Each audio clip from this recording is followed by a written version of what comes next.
Friday free practice didn't exactly start off with a bang as sessions 1 and 2 of the Dutch Grand Prix were hampered by red flags. Would Saturday have a bit more sizzle to it?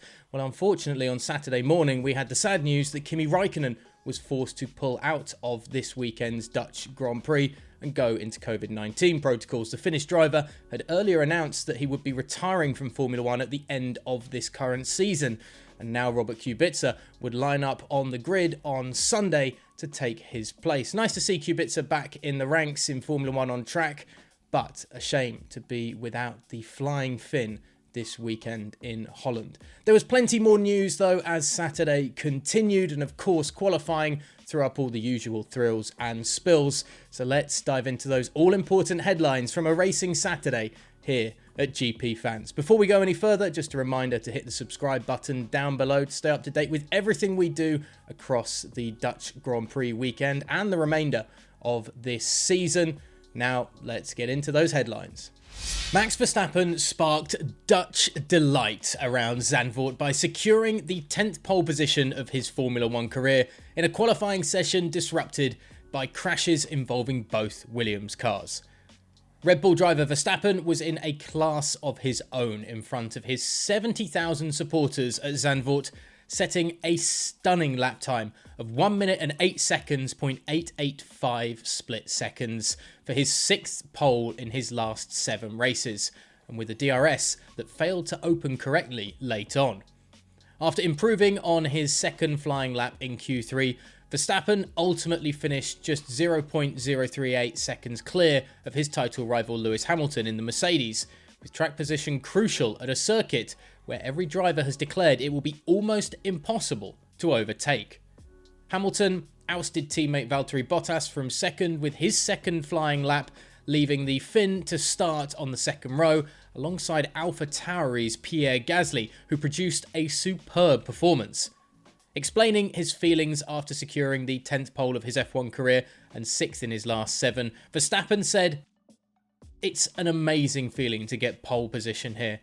The crowd is incredible and today was very enjoyable. The car was really nice to drive, and this track, when most of the fuel comes out, it is really cool. Today was a good step forward compared to yesterday.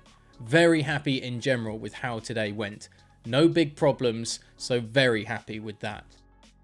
Overtaking is expected to be at a premium given the tight, twisting nature of the Zandvoort circuit, coupled with high-speed sweepers that will create turbulent air for following cars.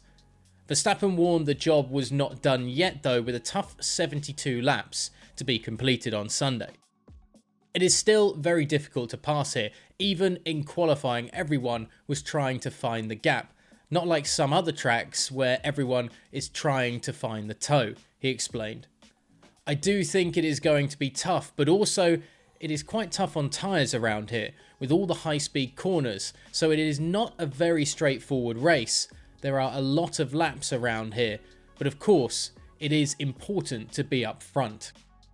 With overtaking expected to prove difficult on Sunday, Hamilton expects strategy to come into play.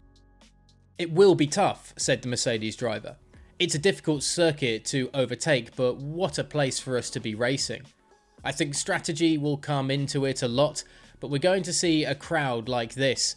We haven't seen a crowd like this in a while, so it's really great to see so many people here. I hope that the track helps us provide a good race. It's a very, very tough circuit, which is what makes it so fantastic to drive." Despite being greeted by jeers from the 70,000 strong crowd, Hamilton paid tribute to the atmosphere created by the partisan crowd. So qualifying is done, the grid is set. Who do you think is going to be stood atop the podium come the end of Sunday's race? Let us know in the comments section below, and let us know your thoughts as well on Zandvoort, this track being put into the Formula 1 calendar for the first time in a number of years. How do you think the Dutch Grand Prix is doing for sizzle, for atmosphere, and of course for on-track action? Let us know your thoughts. Get onto @GPFans Global on Twitter and Instagram as well to follow us across all of our platforms, and hit the subscribe button here on the YouTube channel to stay up to date with all we do here at GPFans.